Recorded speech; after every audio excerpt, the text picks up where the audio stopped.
and people thought we were making it up. And then they were going, is he okay? And then there were rumors that circulated all the way from AIDS to he was on the run from the law. This is what happens on the internet. It is a silly place. You know him, you love him. Dr. Jordan Peterson, thank you for being with us, sir.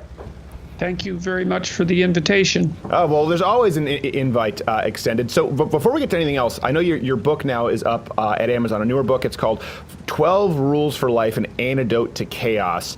And for people who don't know, the new self-authoring program is available online. People can go, there's a credit discount code, 917. What's that URL, Jordan, before we move on? Understandmyself.com. You know what happened? I have it written down here. That's the personality test that we had you suffer through the last time we talked. I know. Oh my gosh. Talk about taking a risk online. That's for sure. Yeah. It wasn't so bad, though. You didn't come out nearly as badly as you might have. Well, the truth is we need to take it again off air, because there are some things that I can't answer honestly that would be self-aggrandizing. If it's like, oh, I think I'm good at this, but I'm never going to say that in front of other people, because that would be the narcissist. So, or you could come out at 2% politeness. So you're basically just a private narcissist. Yes, exactly. I only do it in my quiet time, in my rearview mirror, and I say, damn. Yeah. Oh, well, that's okay. That's okay. We'll just pass that one over in silence. Yes, this got off to a weird start. So there's so many. Yes, this is a self-authoring program. People go take it. 917 is a Crowder discount code. We'll all be taking it here at Louder with Crowder. We were supposed to do it this week, but the whole Antifa situation really, Jared had his hands full with an ice pick, quite literally. So we've had our hands full.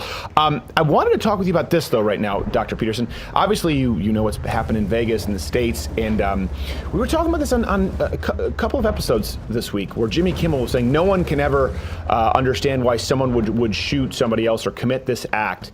Now, I know you talked with Jordan Peterson spoke with Joe Rogan at length about Hitler and kind of about understanding, not justifying his actions at all, but understanding he's not necessarily this sort of monster you want to put off into a box, understanding motivation.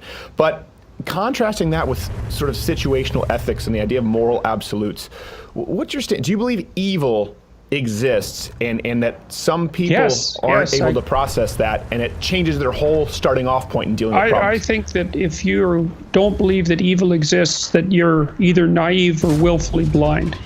Yeah. You could tell those who doubt that evil exists to go read about Unit 731. It was a Japanese unit that operated in China, man. You read about Unit 731, and then you have a good discussion about whether or not evil exists. I mean, things were so atrocious there that the Nazis were the good guys. Yeah. Like seriously, man, it's rough. I would warn people against reading about it, because it's so terrible that it's enough to burn itself into your memory in a traumatic way forever.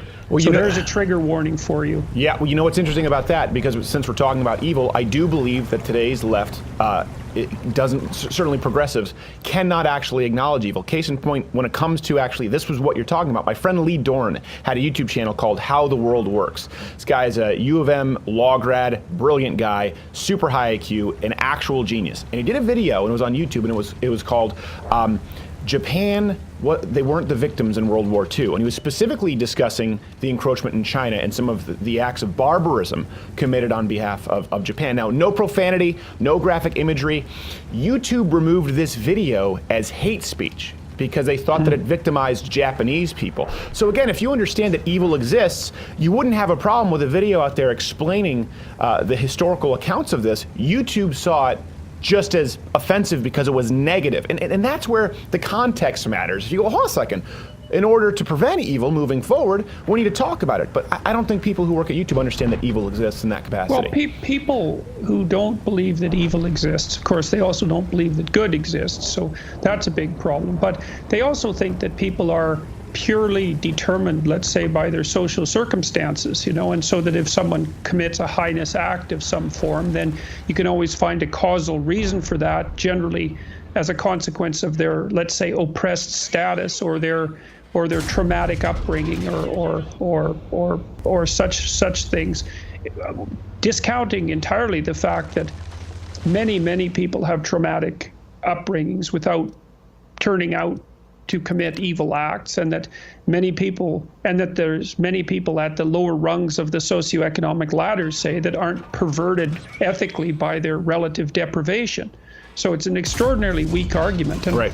I've tried to define evil, and I think the best definition is evil is the commission of harm for the sake of the harm. Yeah. It's like an aesthetic act, and I think the Las Vegas killing really falls into that category. Yeah, I do. I think it falls into that category, certainly based on what we know now. And by the way, just let's say someone is mentally ill, that also doesn't preclude it from being an act of evil. That's true, and the idea that these things are associated with mental illness is actually a very weak argument. First